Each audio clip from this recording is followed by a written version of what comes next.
अस्सलाम वालेकुम guys, good morning from Karachi. और एक और शाइनी सुबह के साथ मैं आप लोगों को खुशामदीद कहता हूँ अपने व्लॉग में। और यार पता नहीं कराची के मौसम को किसकी नज़र लग गई है। हम गर्मी दिन ब दिन बढ़ती जा रही है। पिछले मैं व्लॉग में बता भी चुका हूँ कि यार 14 अगस्त के बाद जो है ना मौसम काफ़ी गर्म हो गया और बहुत ही ज़्यादा गर्मी पड़ रही है। अभी ये सुबह तकरीबन 9 बजने वाले हैं और सूरज जो है ना बिल्कुल आग बरसा रहा है। सो इन दिनों में खैर मौसम तो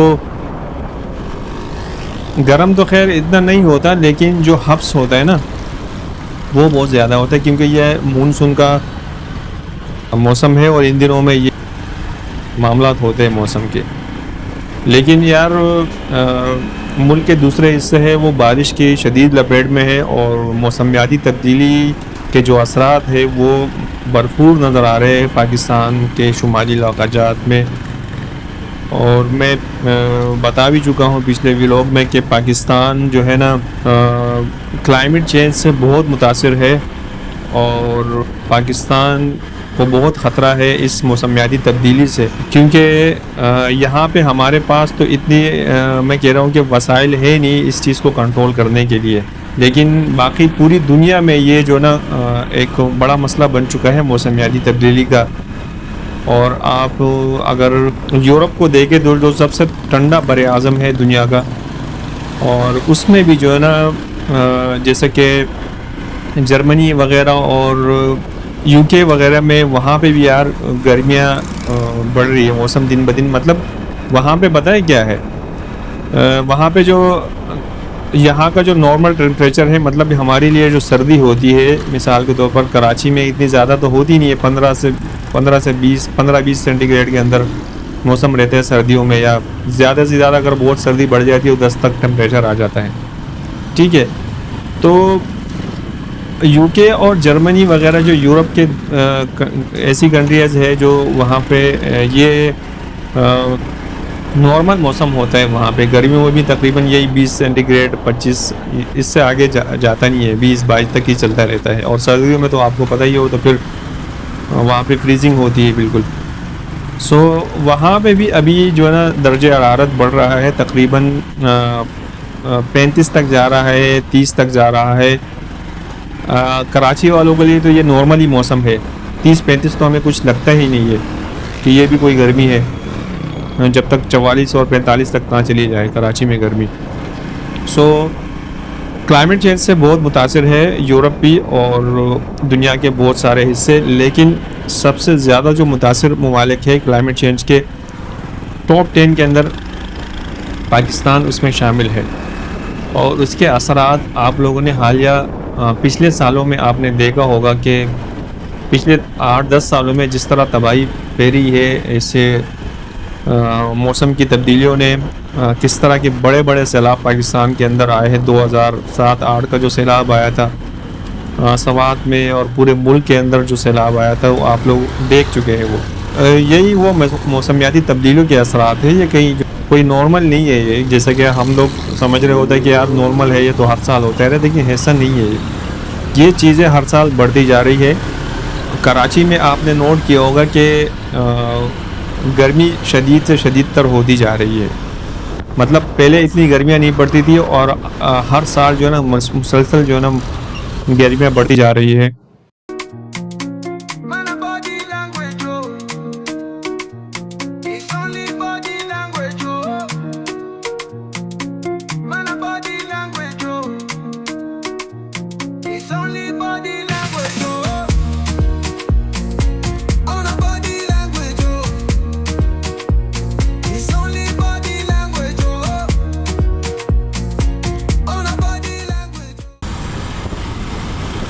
तो कहने का मकसद ये था कि दिन ब दिन जो है ना मौसम चेंज होता जा रहा है, चाहे वो शहरी इलाके है या वो पहाड़ी इलाकों या गांव देहात हो। हमारे जो नॉर्दर्न एरियाज़ है, जो ग्लेशियर्स वगैरह है, वहाँ पे भी काफ़ी क्लाइमेट चेंजेस के असरात पड़ रहे हैं, क्योंकि जो ठंडे इलाके हैं वहाँ पे भी आहिस्ता आहिस्ता गर्मियाँ बढ़ रही हैं। और जब गर्मियाँ बढ़ती है तो वो ग्लेशियर जो पिघलने लगते हैं, तो इसी वजह से भी जो पानी के जो ज़खायर है उसमें भी काफ़ी कमी आ रही है, क्योंकि हमारा ये जो पानी आता है तो ये यही ग्लेशियर से ही आता है और जो यही बारिशों का ही पानी होता है। क्योंकि नॉर्मली अगर आप दरियाओं में देखें तो वो सीज़न वाइज ही इतनी जो है ना वो होती है, मतलब बारिशें जब होती है तो दरियाओं में पानी आता है, वरना वैसे बाकी जो ग्लेशियर वगैरह होते हैं सारा साल यही पिघल के पानी आ रहा होता है। या किसी मुल्क से अगर यहाँ आज की तो बहुत जो है ना गज़ब की गर्मी है यार, और सूरज आग बरसा रहा है बहुत ज़्यादा। बारिश हो जाए ताकि ये गर्मी का ज़ोर टूट जाए, बस अल्लाह करे कि यार। ये देखिए यहाँ से मैंने नोट किया, जहाँ से मैं निकला हूँ घर से, तो मुझे दरख्त मुश्किल से ही कहीं पे 4-5 ही नज़र आए। तो इसका भी बहुत बड़ा असर होता है माहौल के ऊपर। अगर इस सड़क के किनारे अगर सारे दरख्त होते तो कितना खूबसूरत लगता, और यहाँ पे गर्मी भी आपको नहीं लगती। अगर कराची की आबादी तकरीबन 2.5 से 3 करोड़ आबादी है या 2 करोड़ है जो भी है, अगर इसमें से जो है ना 50 लाख लोग भी उठ के खड़े हो जाए और हर शख्स जो है ना अपने हिस्से का दरख्त लगाए, अपने घर के पास ही लगा ले और इसकी हिफाजत करे, तो ये मसला हमारा सालों सालों के अंदर ही ये हल हो सकता है। ठीक है, तो ना आपको गर्मी लगेगी, और क्योंकि ज़्यादा जितने वहाँ पे दरख्त होते हैं वहाँ पे बारिशों की भी चांसेस होते हैं, और वहाँ पे जो ना गर्मी का जो ज़ोर होता है वो भी इतना होता नहीं है। ठीक है, तो अगर हर फर्द अपने हिस्से का काम कर ले तो ये इन मसलों से हम निकल सकते। सारी चीज़ें हम लोग गवर्नमेंट के ऊपर डाल देते हैं, गालियाँ भी उनको देते हैं कि ये नहीं कर रही वो नहीं कर रही। गवर्नमेंट तो हमारी है ही नहीं कम भी, लेकिन हमारी कितनी कंट्रीब्यूशन है इन सारे मामलात में वो हमें ख़ुद भी देखना चाहिए कि हम क्या कर रहे हैं। हाँ, हमने जो है क्या किया इस शहर के लिए या अपने घर के लिए या अपने मोहल्ले के लिए, तो ये चीज़ भी देखनी होगी। सारा सब कुछ हम जो है ना फोकस गवर्नमेंट के खाते में डालते हैं, अपनी जो है ना जान छुड़ा लेते हैं। तो ये चीज़ भी हमें देखनी होगी कि यार इनफरादी तौर पर या इज्तिमाई तौर पर हमने क्या किया है इस माहौल को बेहतर बनाने के लिए।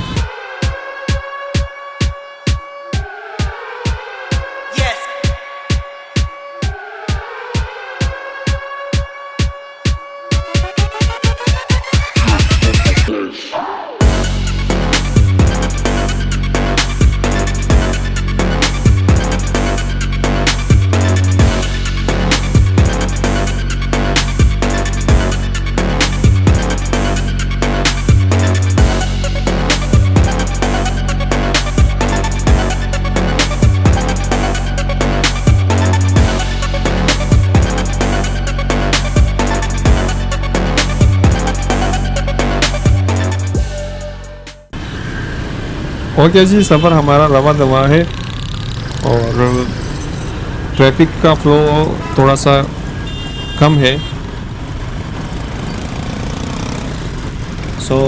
यहाँ पे ट्रैफिक का जो फ़्लो होता है वो 8:30 से 9:30 तक ज़्यादा होता है, क्योंकि ये ऑफिस है यहाँ पे बने हुए हैं, लोग काम काज के लिए आते हैं।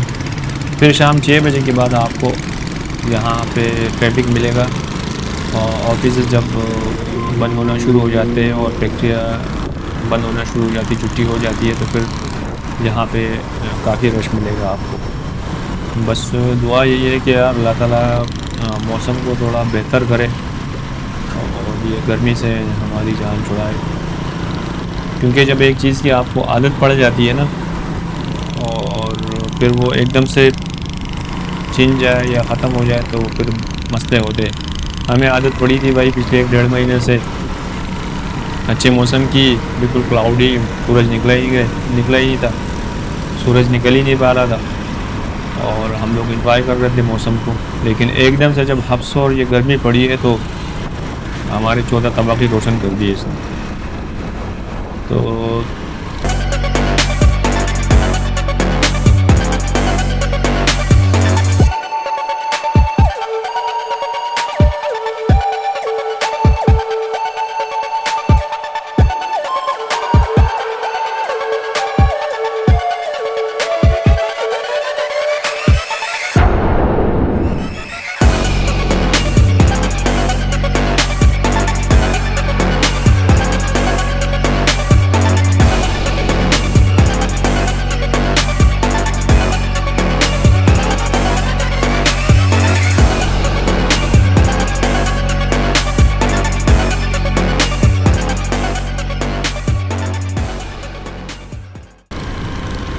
ये डीसी ऑफिस है सामने। अभी बैंक फ्लाई ओवर के हम नीचे राइडिंग कर रहे हैं। सीधा रोड है। अगर नाज़िमाबाद से आप आओगे तो ये आप फ्लाई ओवर पे चढ़ के आओगे। अगर आपने अलानत वाली साइड से आना है तो पुल के नीचे से आना होगा आपने। सीमेंट चौरंगी, सीमेंट से फिर आप आगे गनी चौरंगी और गनी से फिर शेरशाह वगैरह को निकलता है रास्ता। और इसी तरह ये फिर अगरताज, गुलबई वगैरह, और अगर आपको क्लिफ्टन या हाउस पे वगैरह जाना है तो ये सीधा रोड पड़ता है। क्योंकि गर्मी पड़ रही है तो बंदा नहा सकते हैं वहाँ पे। लेकिन एक और भी चीज़ है, अगर समंदर के पानी का बहाव तेज़ होगा तो फिर वहाँ पे पाबंदी लगती है। और वो चीज़ भी बिल्कुल ध्यान रख के ही करनी होगी, क्योंकि अगर पाबंदी लगी और वहाँ पे आपका जाना हुआ या चले गए तो फिर खामखा में आपकी वारी हो जाएगी। बहरहाल ऑफिस हम लोग पहुँचने वाले हैं। बस इंशाल्लाह मिलते हैं अगले व्लॉग के साथ और अगले एक टॉपिक को लेकर हम लोग बात करेंगे। तब तक के लिए मुझे इजाज़त दीजिए। अस्सलाम वालेकुम।